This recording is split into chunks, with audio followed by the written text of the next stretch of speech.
আমাদেরকে যেটা আছে ওটা এনসিপি। তাহলে আমি যখন অন করবো সেটা সবুজটা অন করবো, অন করলে এসিতে আমার পাওয়ারটা যাবে, কিন্তু ওই সবুজ লাইটটা জ্বলবে না। সবুজ লাইটটা তখনই জ্বলবে যখন আপনি এখান থেকে অন করবেন। এটাই অন, এটাই অফ, ঠিক আছে? তাহলে যখন আমি এখানে ওখানে অন করার পর ফের এখানে যখন অন করবো, অন করলেই ওই সবুজ লাইটটা জ্বলবে। সবুজ লাইটটা জ্বলা মানে আমার এসিটা অন হয়ে গেছে। নেক্সট কাজ হচ্ছে আপনার মুড। এই মুড বাটনটা প্রেস করলে তিনটে অপশান আসবে। এখানে যে সিম্বলটা আছে এটা হচ্ছে কুল মুডের সিম্বল। আবার মুড বাটনটা প্রেস করছে একটা ফ্যান ব্লেডের মতো সিম্বল, এটাকে ফ্যান মুড বলা হয়, এটাকে ড্রাই মুড বলা হয়। তাই তিনটে মুডেতে তিন রকম কাজ। এই যে কুল মুডের অপশানটা দেখুন সব কিছু টেম্পারেচারটা শো করছে। এই যে কুল মুড বলা হচ্ছে এটাতে থাকলে আমার এসিটা ঠান্ডা হওয়া দেবে। এটা চেঞ্জ হবে না যতক্ষণ না কেউ এই বাটনটা প্রেস করে চেঞ্জ করছে।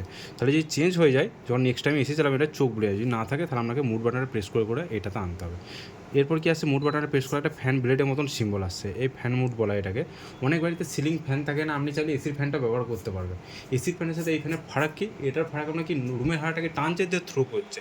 এসি ফ্যানটা কি বলতো এই ফিল্টার করছে, তাহলে আপনার রুমেতে যে ব্যাকটেরিয়া বা ডাস্ট যা আছে ও কিন্তু ফিল্টার করে বার করছে। আপনি ওই ফ্যানটা কিন্তু ব্যবহার করতে পারেন। আমি ওর জন্যই এসিটা হাইট করে 7.5 ফুট হাইটে লাগাইছে, তাহলে ওই ওর ফ্যানটা হাওয়াটা না বেডেতে আপনি পান, সেই জন্য ওই হাইটে লাগানো হয়েছে। তাহলে আপনি ওই ফ্যানটাতেও ব্যবহার করতে পারেন। তাতে কি ফ্যান মোডে শুধু নর্মাল ফ্যান চলবে, আউটডোর ইউনিটকে পাওয়ার যাবে না, ঠান্ডা হবে না। ইলেকট্রিক বিলের যদি আপনি কথা বলেন, এই ফ্যানটা যেটা ইলেকট্রিক বিল খাবে ওটাও খাবে, কারণ আমার শুধু ইনডোর থেকে নর্মাল ফ্যান চলছে, মোটর শুধু রান্নাটা ফ্যানটা ঘুরছে, বাইরের কোনো মেশিনে কাজ হচ্ছে না। প্রায় ফ্যান মোডে শুধু ফ্যান চলবে। এখানে অপশান আছে ড্রাই মোড। ড্রাই মোডের কাজ কি, যখন আমাদের দরজা জানলা কাঁচের হয়, বর্ষাকালে বৃষ্টি হলে একটা ভ্যাপসা টাইপের জলের আস্তরণ জমে, ড্রাই মোডে রাখলে কি ইনডোর থেকে নর্মাল হাওয়া বেরোবে, এটা শুকিয়ে যাবে, আর কিছু কাজ নেই। তাহলে আমি সবসময় কুলিংয়ের জন্য কিনেছি, সবসময় কুল মোডে ফিক্সড রাখবো, এটা ফিক্সডই থাকবে। যদি চেঞ্জ হয় আপনাকে ঠিক করে নিতে হবে। Next temperature up down.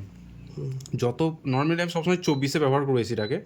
যখন আমার 24-এ যদি বেশি ঠান্ডার প্রয়োজন হয়, তাহলে আমি 24-এর থেকে নিচের দিকে নামাতে হবে। ধরুন আপনার বাড়িতে অনেক গেস্ট এসছে, অনেক লোকজন এসছে, তখন আপনাকে যত নামাবেন তত ঠান্ডার পরিমাণ বাড়বে। তাহলে কিন্তু 24-তে আমার 15 মিনিট টাইম দিলে রুমে দিয়ে আমরা 24 মিনিটে ভালো ঠান্ডা হয়ে যাবে। এবার যদি আমরা বেশি তখন ঠান্ডা হয়ে গেছে, তখন আপনি 25-এ রাতের দিকে 26-27 আপনি ব্যবহার করবেন, এতে আপনার ঠান্ডাটা কমফোর্টেবল হবে, এর থেকে নামানোর প্রয়োজন পড়বে না। নেক্সট হচ্ছে ফ্যান মুড। ফ্যান বলতে কি, আমরা যেমন সিলিং ফ্যানের স্পিডকে রেগুলেটর দিয়ে আপ ডাউন করি, এসিরও একটা ফ্যানের স্পিড আছে, সেই ফ্যানের স্পিডটাকে আমি এখান থেকে কন্ট্রোল করবো। কী আসছে অপশান দেখুন এখানে, এ মানে অটো। অটোতে কী হবে, একবার হাই স্পিড, একবার মিডিয়াম স্পিড, একবার লো স্পিড, কিছুক্ষণ ছাড়া নিজে নিজেই অল্টারনেট হতে থাকবে। আমি ফ্যানের স্পিডে যদি নিজে হাতে ফিক্সড রাখতে চাই, এখানে আরেকটা গাছের মতো সিম্বল এলো, এটা কি সাইলেন্ট বলা হয়। মানে আমরা যদি ডিস্টার্ব মনে হচ্ছে, আপনি কিছু একটা ইম্পর্টেন্ট কাজ করছেন, তাহলে ফ্যানের স্পিডটা স্লো হয়ে যাবে। হ্যাঁ, এটা হচ্ছে সাইলেন্ট মোড। এরপর দেখুন একটার পর একটা ফ্যানের স্পিড বাড়ছে, এটা হচ্ছে লো স্পিড, মিডিয়াম স্পিড আস্তে আস্তে বাড়ছে। সবসময় মিডিয়াম স্পিডই রাখবেন, তাহলে কি ঠান্ডাটা ভালো হবে। আর যদি ফ্যান মোডে ব্যবহার করেন, তখন যদি শুধু নর্মাল ফ্যানের হাওয়া নিতে চান, তখন হাই স্পিডে ব্যবহার করবেন। হাই স্পিডে রাখা থেকে মিডিয়াম স্পিডে রাখাটাই বেটার হবে। ইকো বাটনে আমার কোনো কাজ নেই। ইকো বাটন প্রেস করলে এসিটা ওর মতন চলবে, একটা হালকা ঠান্ডা দেবে, ইলেকট্রিক বিল সেভ হবে। কিন্তু সে ঠান্ডাটা আমরা পছন্দ হতেও পারে, নাও হতে পারে, অতএব এটা আপনি ব্যবহার করবেন না। যেমন ঠান্ডার প্রয়োজন সেটা আপনি টেম্পারেচার দিয়ে সেট করে নেবেন, কী করবেন না করবেন সেটা আপনি সেট করবেন। এখানে দেখুন সুইং লেখা আছে, উপর নিচে তীর চিহ্ন দিয়েছে। এই যে ব্লেডটা যে উপর দিকে স্টপ আছে, এটা একবার প্রেস করলে অন, মানে অল টাইম আপ ডাউন করবে। আবার আমি যেখানে প্রেস করবো আরেকবার, সেখানেই স্টপ হয়ে যাবে। দেখুন আমি আমার সুইং বাটনটা প্রেস করছি, এখানেই স্টপ। তাহলে একবার প্রেস করলে অন, একবার প্রেস করলে অফ। তাহলে আমি যদি সুইং করতে চাই, আমি সবসময় সুইংয়ে এবার অন করে দিলাম, তাহলে অল টাইম সুইং হবে। এবার আপনি যদি কোনো জায়গাটা ফিক্সড করতে চান, সেটা আপনি উপর দিকেও ফিক্সড করতে পারেন বা বেডের দিকে করেও ফিক্সড করতে পারেন। তাহলে যেখানে প্রেস করবো সেখানেও ফিক্সড হয়ে যাবে, ঠিক আছে? এখানে দেখুন আরেকটা সুইচ দিয়েছে কি, কন্ডা। কন্ডা মানে কি, অনেক সময় যে ঠান্ডা হাওয়াটা আমাদের বেডে যদি পড়ে না, প্রথম আমাদের নিতে ভালো লাগে, তারপর যখন রুমটা ঠান্ডা হয় না, ডাইরেক্ট ঠান্ডাটা গায়ে নিতে আমাদের অসুবিধা হয়। তো এই কন্ডা বাটনটা প্রেস করলে কি, সুইংটা ডাইরেক্ট উপর দিকে উঠে যে ফিক্সড হয়ে যাবে। তাতে এর ফায়দা কি, পুরো হাওয়াটা যে আমরা দেয়ালে পেছন দিকে থ্রো করে পুরো রুম ঠান্ডা হবে, আমাদের গায়ে ঠান্ডা হাওয়াটা লাগবে না। এটা দিয়েছে কি, কাস্টমারকে চমক দেওয়ার জন্য। আপনি কিন্তু সুইং দিয়ে সেট করতে পারেন, ওটা আপনি উপরে যে স্টপ করে দিয়ে স্টপ হয়ে যায়। তাহলে এটা দিয়েছে কেন, একটা সুইচ দিয়েছে, কাস্টমার ভাবে অনেক ফাংশন আছে সেজন্য দিয়েছে, কিন্তু এটা আপনি সুইং দিয়েও সেট করতে পারেন। এখানে দিয়েছে দেখুন ডিসপ্লে কাজটা আমি পরে বলছি। আবার দেখুন একটা সুইং দিয়েছে দিয়ে ডান দিক আর বাঁ দিক তীর চিহ্ন, এটা উপর নিচে দিয়েছে তীর চিহ্ন, এটা ডান দিক বাঁ দিক তীর চিহ্ন দিয়েছে। এটা কি ভিতরে আর একটা সুইং আছে, যেমন টেবিল ফ্যান মাথাটা ঘুরে না, ঠিক এটাও সুইংটা লেফট রাইট হবে। অনেক বাড়িতে ধরুন পজিশনটা আমরা রুমটা যদি এদিকে বড় হয়, আপনার বাধ্য হয়তো এখানে এসিটা লাগাতে হবে, আপনি বাকি না ওই যে সুইংটা ডান দিকে বড় দিকে করে হাওয়াটা আপনি ফেলতে পারেন। এটা প্রয়োজন নেই, আপনি মিডিলে আছে, আপনি ব্যবহার করার দরকার নেই। সুইং এখানে দিচ্ছে অফ টাইমার, অন টাইমার। আমি ধরুন এসিটার টাইমার সেট করতে চাই, অফ করতে চাই, ধরুন 1 ঘন্টা বা 2 ঘন্টা পর রাত্রেবেলায় যেন অটোমেটিক বন্ধ হয়ে যায়, সেক্ষেত্রে আমি অফ টাইমার হাত দেবো। এখানে দেখুন 1 ঘন্টা চলে এলো, 9 ঘন্টা পর্যন্ত অপশন আছে। তাহলে আমি যদি 2 ঘন্টায় অফ করতে চাই, তাহলে 2 ঘন্টা অফ টিপে দিয়েছি, দেখুন ওখানে একটা অরেঞ্জ কালার লাইট জ্বলছে, মানে টাইমারটা আমার আরম্ভ হয়ে অন হয়ে গেছে।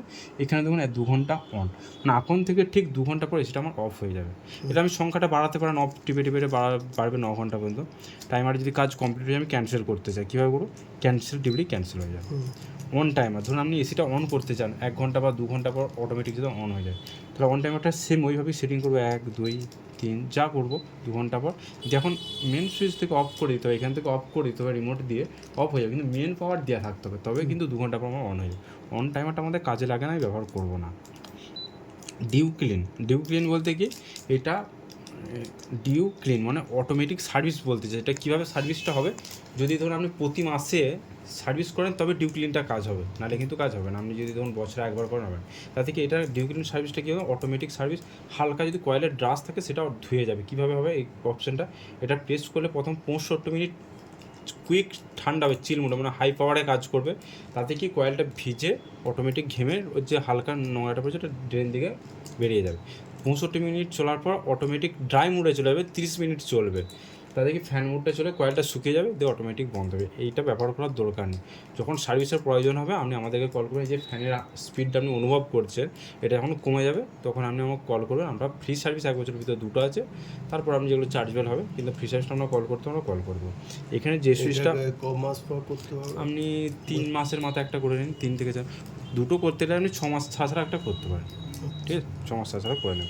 আর মানে বিলে যে ডেট আছে সেই ডেটের ভিতরে। এখানে একটা সুইচ বাদ দিয়ে চলে যাচ্ছে ডিসপ্লে বলতে কি, এটা না 5 স্টার, ঠিক আছে? 5 স্টার মডেলের একটা কি অপশান দিয়েছে, মানে আপনি যদি রুম টেম্পারেচার চেক করতে চান এখানে সেই ফায়দাটা পাবেন। কীরকম, আমি ডিসপ্লেটা যদি প্রেস করে ধরে থাকি দেখুন মানে একটা সংখ্যা আছে প্রথমে, অনেক সময় এটা সংখ্যাও দেখাতে পারে, ডট দেখাতে পারে, 100-র ভিতরে যে কোনো একটা সংখ্যা দেখাতে পারে। সংখ্যা দেখানো মানে এটা হচ্ছে আমার কম্প্রেসারের স্পিড, এটা কম্প্রেসারের স্পিডটা কোনো শো করবে, এটা আমার সাথে কোনো সম্পর্ক নেই। যখন আমি দুবার আবার টিপে ধরে থাকবো, প্রেস করে ধরে থাকতে হবে কিছু সেকেন্ডের জন্য, এইটা যেটা হচ্ছে রুম টেম্পারেচার, মানে আমার 26 ডিগ্রি রুম টেম্পারেচার 2 নম্বর। এখন তো 26ই করা আছে।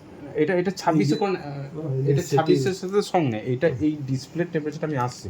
এইটা কি বলুন তো, এটা হচ্ছে রুমের টেম্পারেচার। এখন আপনার রুমের কি টেম্পারেচার সেটা আপনি ওখানে শো করতে, আপনি যদি চেক করতে চান, আপনার বাড়িতে যদি কোনো ঘড়ি দিতে যায় অনেক সময় দেখা যায় না, ওটা যদি না থাকে তখন আপনি এটা দিয়ে চেক করতে পারবেন। আবার যখন আমি 3 নম্বর প্রেস করে ধরবো, এটা কোন টেম্পারেচার চলছে রিমোটে সেই টেম্পারেচারটা ওখানে শো করবে, না এখানে আমি 24 করছি 23 করছি সেটা ওখানে শো করবে। তাহলে আমার এটা ব্যবহার করার দরকার নেই, আমরা রিমোটই সব দেখতে পাচ্ছি। আপনি কি দেখবেন ওখানে যদি রুম টেম্পারেচার চেক করতে চান তাহলে আপনি ওটা করতে পারেন। তাহলে আমি এসি অন করলে কিন্তু ওই ডিসপ্লেতে আসবে না, আপনাকে এখান থেকে প্রেস করে আনতে হবে। তাহলে আপনি রুম টেম্পারেচার চেক করতে করবেন, নয়তো ব্যবহার করার আমার এই অপশানটা দরকার নেই। এখানে আর একটা সুইচ বাদ দিয়েছি হচ্ছে পাওয়ার চিল।